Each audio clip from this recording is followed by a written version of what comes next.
Bom dia, gente. Hoje a aula vai ser de Química 1, tá? Química 2, teoricamente, a gente já terminou os volumes. Então, agora é só realmente fazer exercícios. Então, agora a gente vai agora a gente vai começar a ver só as teorias de Química 1 até terminar o volume também, tá? Então, volume 2, módulo 7, estrutura atômica, estudo da eletrosfera, níveis e subníveis de energia 2. Na aula passada a gente começou a ver a distribuição eletrônica, tá? Então a gente viu que o átomo ele é composto de 7 níveis de energia e dentro desses níveis a gente tem o que a gente chama de subníveis, que seria o S, o P, o D e o F. E a gente viu como distribuir esses elétrons dentro dessa eletrosfera, dentro desses níveis e subníveis de energia, usando o diagrama de Pauling, tá? Isso para átomos neutros, que são aqueles átomos onde a quantidade de prótons é igual à quantidade de elétrons. Agora a gente vai começar a ver essa distribuição eletrônica para íons, que são átomos que perderam ou ganharam elétrons. Distribuição eletrônica de íons. Então, íons são espécies que estão carregadas ou positivamente, quando são cátions, que significa o quê? Que eles perderam elétrons, ou quando eles estão carregados negativamente, que são os ânions, quando eles ganham elétrons, tá? Então, como é que a gente faz essa distribuição eletrônica? A gente vai pegar o número atômico daquele elemento como se ele tivesse neutro e vai realizar a distribuição eletrônica. Aí a gente vai analisar. Se ele for um cátion, a gente vai tirar elétron, se ele for um ânion, a gente vai colocar elétron. Aonde a gente adiciona ou onde a gente tira esse elétron? No subnível mais energético, que seria o último, tudo bem? Então a gente sempre vai adicionar ou vai tirar no último subnível que ele tiver ali na distribuição eletrônica, em nenhum dos outros. A gente só pode mexer no último. Por exemplo, a gente tem aqui o oxigênio. O número atômico do oxigênio é igual a 8. Se ele está neutro, o número de prótons é igual ao de elétrons, então ele tem 8 elétrons. Então a gente vai distribuir 8. Então ficaria 1s2, 2s2, 2p4. Somando, a gente tem 8, tudo bem? Então o subnível mais energético é o último e a camada de valência é o que tem o maior valor. Tudo que tiver o maior valor, nesse caso seria o 2. Então tem 6 elétrons na camada de valência do oxigênio. Agora a gente tem um oxigênio na forma de íon, que seria um O-2. O que significa esse menos 2? Que ele está na forma de ânion, ele está carregado negativamente, ele ganhou 2 elétrons. Então, se ele tinha 8 e ele ganhou 2, então tem que adicionar 2 elétrons, agora ele tem 10, tudo bem? Aonde eu adiciono esse elétron? Eu vou adicionar esse elétron no último subnível, que seria no subnível mais energético. Então, se ele neutro tinha 4 elétrons, como ele ganhou 2, agora ele vai ter 6, tudo bem? Então, ficaria agora 1s2, 2s2, 2p6. Agora, o subnível mais energético dele é 2p6 e a camada de valência dele tem 8 elétrons ao invés de 6 elétrons, tudo bem? Vamos olhar agora aqui o outro exemplo, que é o magnésio. O magnésio tem número atômico igual a 12. Então, a gente vai fazer a distribuição eletrônica. 1s2, 2s2, 2p6, 3s2. Onde a camada de valência é o 3s2 e o subnível mais energético também. Então, na camada de valência, a gente tem 2 elétrons. Agora, a gente vai ver o íon magnésio. Nesse caso, ele está carregado positivamente, ele está com mais 2. Significa o quê? Que ele é um cátion, ele perdeu elétron. Quantos elétrons ele perdeu? 2. Então, a gente vai ter que tirar 2 elétrons dele.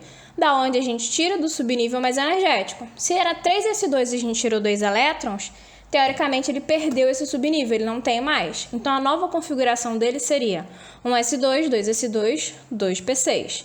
Então, a nova camada de valência dele agora seria o 2s2, 2p6, com um total de 8 elétrons. E o subnível mais energético seria o 2p6. Distribuição eletrônica em orbitais. Então, a gente viu que o elétron ele é dividido em níveis. Por exemplo, o exemplo do prédio seriam os andares, subníveis, que com o exemplo do prédio seriam as salas, e dentro desses subníveis tem o que a gente chama de orbitais, tá?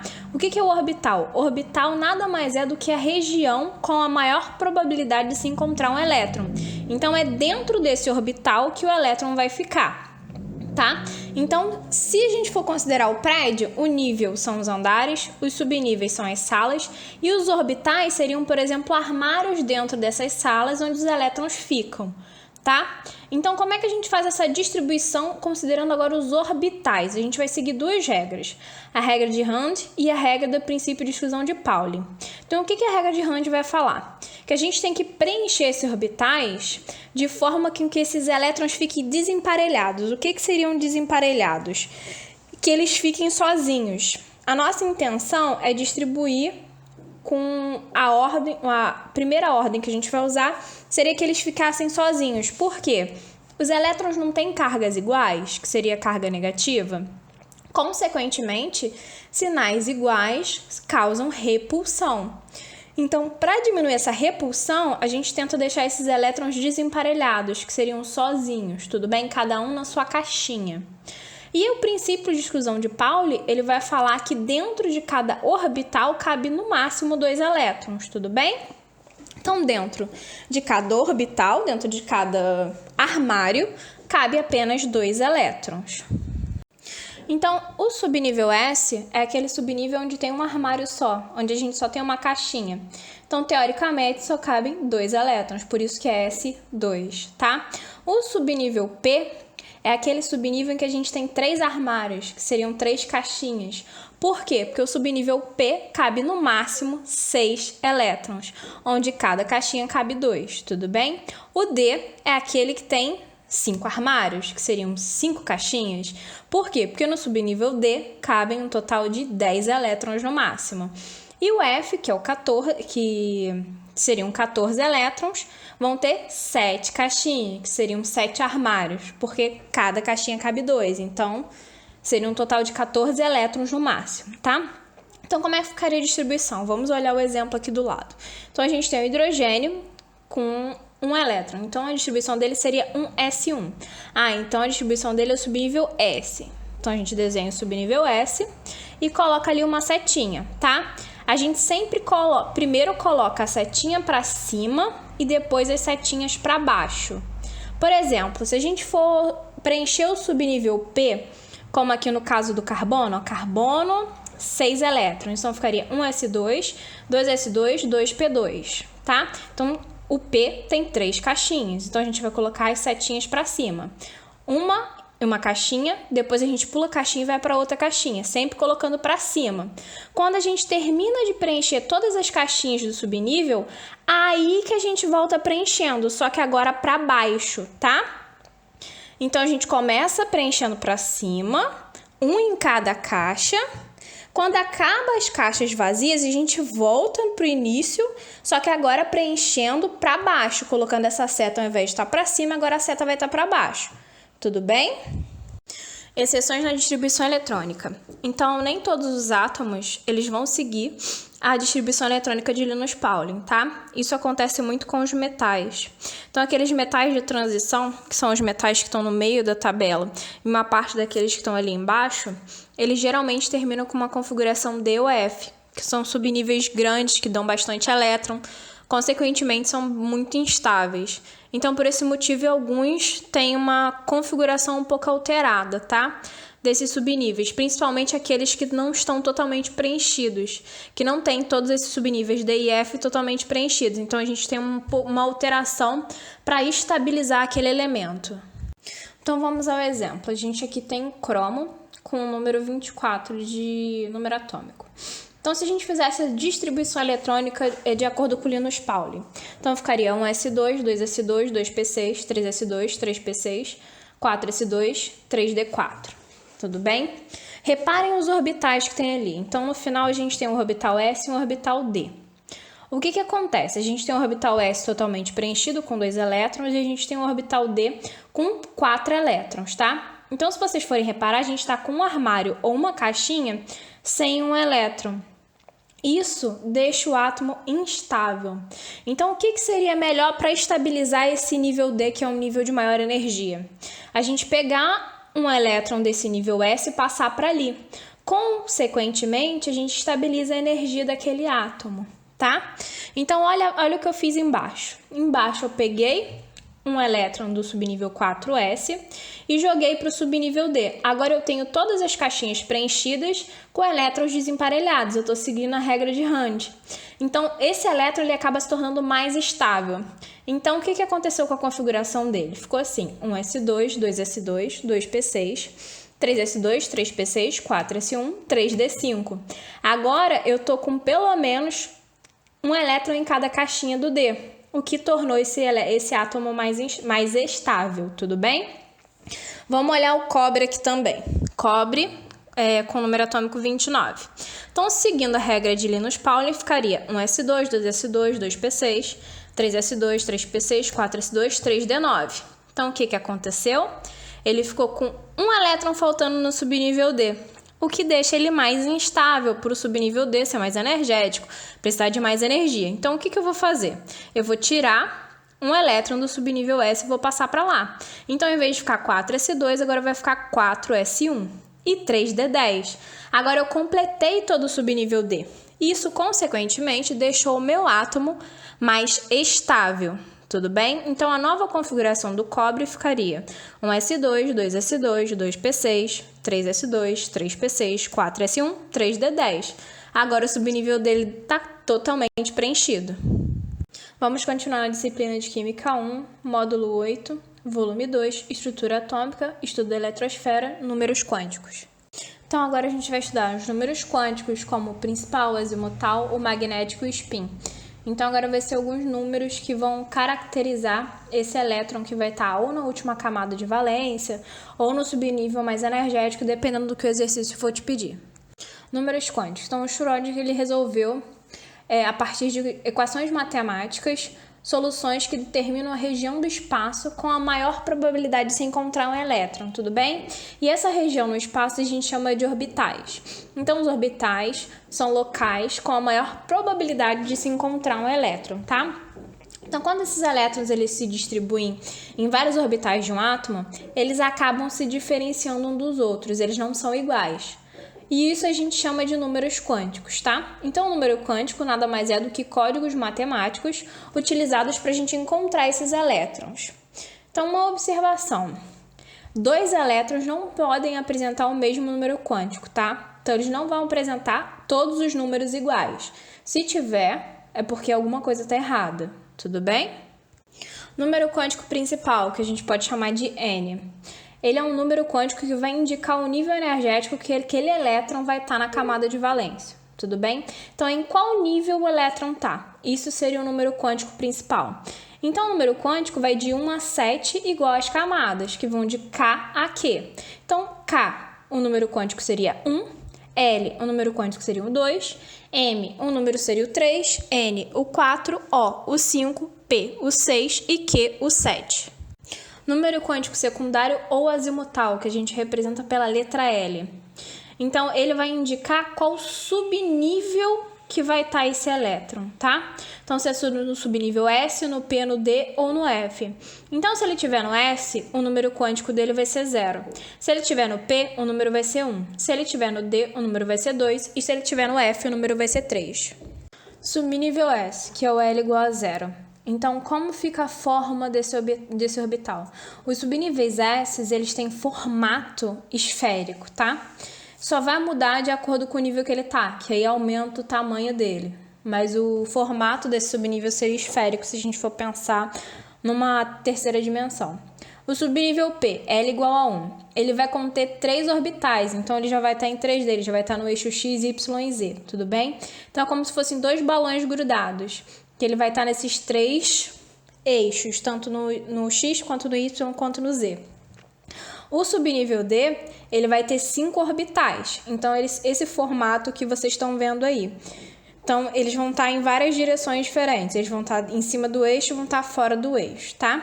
E o subnível F, que seria o L igual a 3, eles vão ter 7 orbitais, representados a partir desses formatos.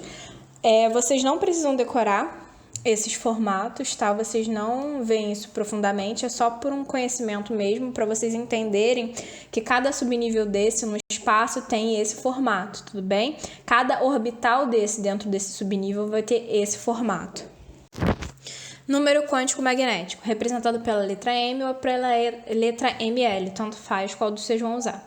Então, ele vai informar a orientação dos orbitais no espaço. Então, nada mais é do que ele vai mostrar em qual desses quadrados o último elétron daquele átomo está localizado, tá? Então, por exemplo, se a gente tem o S, a gente viu que ele tem um orbital só, que seria uma caixinha só. E essa caixinha vale 0, tudo bem? O P, a gente viu que tem 3 caixinhas, porque cabem 6 elétrons. Cada caixa cabe 2, tá, gente? Então, a gente tem esses valores, onde vale -1, 0 e mais 1. O subnível D, onde tem 5 caixinhas, porque cabem 10 elétrons, a gente tem o menos 2, menos 1, 0, mais 1 e mais 2. E o subnível F, que é o que tem maior quantidade de elétrons, que é o que cabe 14 elétrons, a gente tem 7 orbitais, que seriam 7 caixinhas. Onde o valor dele seria, o valor do número quântico magnético seria menos 3, menos 2, menos 1, 0, mais 1, mais 2 e mais 3. E por último, o número quântico spin, que a gente chama de S ou ms. Então, ele vai indicar a movimentação desse elétron, tá? O elétron nesse orbital, ele na verdade, ele fica girando, ele não fica parado. Então, ele gira para cima, ele gira para baixo. E esse spin nada mais é do que vai indicar a direção desse giro, tá bom? Então, se ele está direcionado para baixo, se aquela seta está para baixo, o ms dele vale mais meio. Significa que ele está rodando de baixo para cima. Observem as setas. Agora, se a seta dele está para cima, dentro do orbital, dentro daquela caixinha, igual a gente viu lá em cima na distribuição de orbitais, significa que o ms dele vai valer menos 1,5, tudo bem? Que ele está girando no outro sentido. Por que eles têm esses giros contrários? Para diminuir a repulsão entre eles. Por eles terem as mesmas cargas, os elétrons que estão na mesma caixinha terem a mesma carga, que seria negativo, eles têm uma repulsão. Para diminuir essa repulsão, eles têm os giros contrários, tudo bem? Por isso que um fica para cima e o outro fica para baixo. Exemplo 1. A partir da configuração eletrônica do átomo neutro de oxigênio, onde o número atômico é igual a 8, descreva o conjunto dos 4 números quânticos para os 4 elétrons do subnível P4. Considerando que o primeiro elétron a ser adicionado tem spin igual a menos 1 dividido por 2. Então, a gente fazendo a distribuição eletrônica, a gente vai ver que fica 1s2, 2s2, 2p4. Ele quer saber o número quântico desse 2p4. Então, primeira coisa, o número quântico principal. Ali ele não está no nível 2, que ali tem 2p4. Esse número que está na frente, ele sempre está indicando o nível que aquele elétron vai estar. Então, significa que aquele elétron está no nível 2. Então, N é igual a 2. Qual o subnível que ele está? O subnível dele não é o P? Então, o que a gente viu? A gente viu que o número quântico secundário ou azimutal, quando vale P, o L seria igual a 1. Então, o número quântico azimutal dele seria igual a 1, porque ele está no subnível P. Tudo bem? O ML, como é que a gente encontra o ML? O subnível P são 3 caixinhas. Então, a gente vai distribuir aqueles elétrons nas caixinhas. Lembrando que a gente sempre começa da esquerda para a direita, sempre colocando em cima. Depois a gente volta e coloca embaixo, tá? Uma seta em cada caixinha. Então, a gente vai começar a preencher. Um no menos 1, outro no 0, um no mais 1. Já deu 3, só que são 4. Então, a gente tem que voltar. Quando a gente volta de cabeça para baixo. Então, ficou 1. Então, o último elétron dele terminou na caixinha menos 1. Então, você vai colocar ali menos 1. Ele terminou virado para cima ou ele terminou virado para baixo? Nesse caso, ele terminou virado para baixo. Se ele terminou virado para baixo, o número quântico spin dele vale mais 1 dividido por 2. Então, quais são os números quânticos? N igual a 2, L igual a 1, ML igual a menos 1 e MS igual a mais 1 dividido por 2. Exemplo 2. O conjunto de números quânticos abaixo pertence aos elétrons diferenciador do elemento neutro Y. Então, ele deu que N vale 3, L vale 2, ML vale menos 2 e MS vale 1, menos 1 dividido por 2. A partir dos seus números quânticos, determine o número atômico desse elemento. Então, a gente primeiro vai descobrir qual é o subnível mais energético dele, porque ele deu o número quântico desse subnível. Depois é só realizar a distribuição eletrônica. Então, a primeira coisa, N igual a 3. O que significa isso? Que ele está no nível 3, então ficaria 3, tudo bem? L igual a 2, que o subnível dele é o D, então seria 3D. ML igual a menos 2 e MS igual a menos 1 dividido por 2. Isso vai indicar a quantidade de elétrons que ele tem nesse subnível. Então, se o subnível é D, são 5 caixinhas, onde vai do menos 2 a mais 2. Beleza. E ele falou que o MS vale menos 1 dividido por 2. O que significa isso? Significa que o último elétron desse subnível terminou com a seta para cima. Então, teoricamente, ele já terminou no primeiro quadrado, que foi o primeiro, que ele terminou no menos 2, que é o primeiro quadradinho, que a gente começa a preencher da esquerda para a direita, e para cima. tudo bem? Então, uma setinha para cima. Então, nesse caso, esse subnível tem um elétron só, então ficaria 3D1. Agora, qual átomo é? É só a gente realizar a distribuição eletrônica até chegar no 3D1. Então, ficaria 1s2, 2s2, 2p6, 3s2, 3p6, 4s2, 3d1. Contando tudo dá 21. 21 é o CS, o SC. Tudo bem? Então, esse seria o átomo. Bom, gente, esse módulo acaba por aqui. Em caso de dúvidas, entre em contato e não deixem de realizar as atividades propostas, tanto do livro quanto os exercícios enviados, tá bom? Então, bom dia e até a próxima aula!